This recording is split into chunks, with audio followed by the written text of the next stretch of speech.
সুপ্রিয় শ্রোতা মণ্ডলী, আমরা আবারও গানে চলে আসলাম।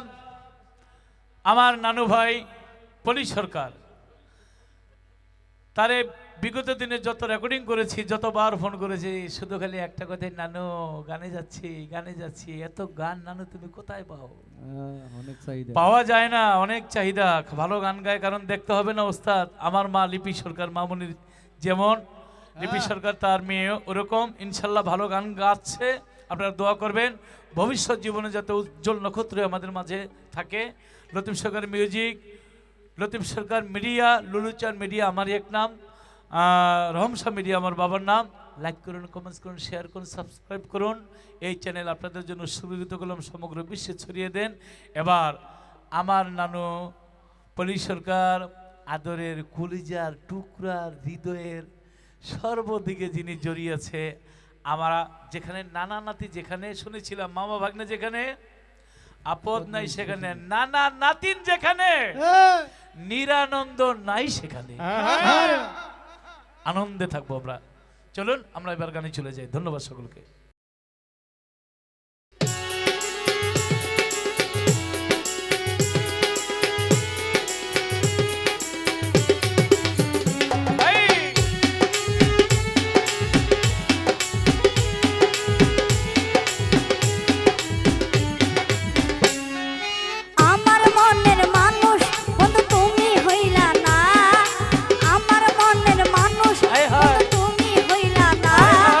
চালাই গেল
মণ্ডলী, একটা কথা বলি, পবিত্র কোরআন শরীফ সে আয়াত পড়ে অনেকের চোখের জলে বুক ভাসায়। কোরআনের 14টা সেজদা, যখনই দুঃখের কথা কষ্টের কথা নবীর উম্মতেরা এসেছে সেখানে নবী সেজদা পড়ে কেঁদেছে। আচ্ছা, আবার দেখা গেছে কোরআন শরীফের মধ্যে নবীর বিয়ের কথা এসেছে। এখন আপনি আরবি পড়েন, আপনি কি এখনো কাঁদবেন? নবী বিয়ে করে আল্লাহ নিজে 27 মানে বিয়ে পড়ায় দেয়, এই সময় একটু মুস্কি মুস্কি হাসেন। নবীর জীবনে কেঁদেছে, আবার নবী আনন্দ করেছে, মা আয়েশা সিদ্দিকা নিয়ে দৌড় খেলেছে। নবী করিম সাল্লাল্লাহু আলাইহি ওয়াসাল্লাম একদিন মসজিদের মধ্যে সমস্ত সাহাবা নিয়ে খুরমা খায়, সেখানে হযরত আলী করিমুল্লাহ ওযু ছিল, কিন্তু নবী খুরমা খায় বিচিগুলি হযরত আলীর সামনে রাখে। হয়তো হযরত আলী ভেবেছে এই বিচিগুলি ফেলানোর দায়িত্ব আমার কাছে রেখেছি, এর জন্য আমার সামনে রাখে। কিন্তু খুরমা খাওয়া শেষে আমার নবী বলে সাহাবাদেরকে, বলো তো এখানে সবচেয়ে বেশি খুরমা খাইছে কে? বিচি তো হযরত আলীর সামনে, তাহলে আলী বেশি খাইছে। কিন্তু আলী ছিল শিক্ষামন্ত্রী, উনি ছিল জ্ঞানের এলেমের দরজা।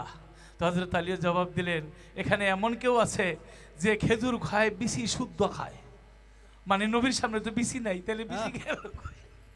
নবী সেদিন এমনভাবে হেসেছিলেন তার মারির দাঁত পর্যন্ত বেরিয়ে গেছিল। নবী আনন্দ করেছে, রস করেছে, রং করেছে। কেন বললাম কথাগুলো?